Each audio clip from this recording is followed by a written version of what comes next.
अब अग्निपथ पर चलेगा देश का हर नागरिक। भारतीय सेना में 4 साल के लिए सेवा देना होगा जरूरी। अब कोई संगठन न युवाओं को बरगला पाएगा, न ही ब्रेन वॉश होगा।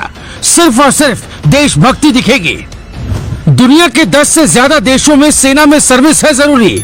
अब भारत भी इजराइल की तरह होगा मजबूत। रात के अंधेरे में नोएडा की सड़कों पर दौड़ लगाते उत्तराखंड के इस युवक की तस्वीर तो आपको याद ही होगी। न जाने देश के कोने कोने में और कितने प्रदीप मेहरा आर्मी ज्वाइन के लिए अपना पसीना बहा रहे हैं।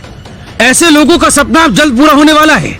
मोदी सरकार टूर ऑफ ड्यूटी के तहत अग्निपथ एंट्री नाम की एक ऐसी स्कीम लेकर आ रही है जिसके मुताबिक देश का हर नागरिक सेना में सेवा दे सकेगा, बशर्ते कि उसकी उम्र 18 से 24 साल के बीच हो। मीडिया रिपोर्ट्स के मुताबिक सेना से इसे हरी झंडी मिल गई है। पीएम मोदी को भी ये वाली फाइल दिखा दी गई है। बस मंत्रिमंडल की बैठक में मंजूरी मिलने का इंतजार है। जैसे ही मंजूरी मिल गई, समझिए कि आपका लड़का सेना में जाने के काबिल बन गया। हम आपको बताते हैं ये स्कीम क्या है, फिर बताएंगे कि भारत में इसकी जरूरत क्यों है और ये उन लोगों को भी कैसे फायदा पहुंचाने वाला है जो 24 साल की उम्र पार कर चुके हैं। अग्निपथ जैसी स्कीम की चर्चा सालों से थी। अब तय हुआ है कि 4 साल के लिए सेना में सेवा देनी होगी। अग्निपथ के तहत भर्ती होने वाले जवानों को अग्निवीर कहा जाएगा, जो सेना का हर कदम पर साथ देंगे। 4 साल बाद ये सेना से हटेंगे, फिर इन्हें सिविल सेक्टर में नौकरियां दी जाएंगी। बेरोजगारी खत्म होगी। ये भी कहा जा रहा है कि सिर्फ 25% लोग हटाए जाएंगे और 50% को स्थायी किया जाएगा। इससे सरकार को वेतन, भत्ता और पेंशन के रूप में हजारों करोड़ की बचत होगी, जिससे रक्षा बजट बढ़ेगा। पहले इंडियन आर्मी में इसे ट्रायल के तौर पर लागू किया जाएगा, उसके बाद नेवी, एयरफोर्स में लागू होगा। 18 से 24 साल का युवा जो शारीरिक रूप से फिट हो आवेदन कर सकता है। उसे फिजिकल टेस्ट देना होगा। अभी इसे लेकर ज्यादा गाइडलाइन सामने नहीं आई है, लेकिन इससे जिन्हें ये लग रहा है कि सिर्फ सरकार को फायदा होगा, वो ये जान ले कि जनता को इससे क्या क्या मिलने वाला है। सबसे पहली और बड़ी बात तो ये कि देश की सुरक्षा और चाक चौबंद हो जाएगी, क्योंकि सेना के पास जवानों की कमी नहीं होगी। 2 साल से भर्तियां न होने की मांग को लेकर अप्रैल 2022 में जो युवा जंतर मंतर पर प्रोटेस्ट को मजबूर थे, उन्हें सेना में जाने और देश की सेवा करने का शानदार मौका मिलेगा।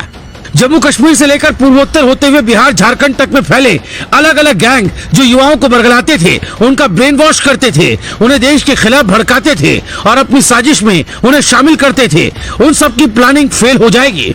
क्योंकि तब 12वीं पास करने के बाद जिस भी युवा के पास कोई विजन नहीं होगा, जिसे सिर्फ और सिर्फ सेना में जाने का सपना दिखेगा, वो सीधा अपना सर्टिफिकेट लेकर पहुंचेगा, फिजिकल टेस्ट में पास होगा और फिर अग्निवीर बन जाएगा। वैसे भारतीय सेना में शॉर्ट कमीशन यानी अस्थायी नियुक्ति वाला फॉर्मेट पहले से ही है, जिसके मुताबिक 4 साल तक के लिए कोई भी सेना में सेवा दे सकता था, लेकिन बाद में इसे बढ़ाकर 10 साल कर दिया गया। हालांकि अब तक ये सबके लिए अनिवार्य नहीं था और अग्निपथ को लेकर ऐसी जानकारी आ रही है कि इसे अनिवार्य किया जा सकता है। इंडियन आर्मी ज्वाइन करने के लिए अब तक रैली, भर्ती, NCC, Indian military academy, NDA, CDS और जेएजी का ऑप्शन था, जिसमें एनडीए, सीडीएस और जेएजी यानी जज, एडवोकेट जनरल के लिए तो काफी मेहनत करनी पड़ती है। लेकिन अब अग्निपथ एंट्री स्कीम के तहत आपको सेना में शामिल होने का मौका मिलेगा और उसके लिए ज्यादा पापड़ भी नहीं बेलने होंगे।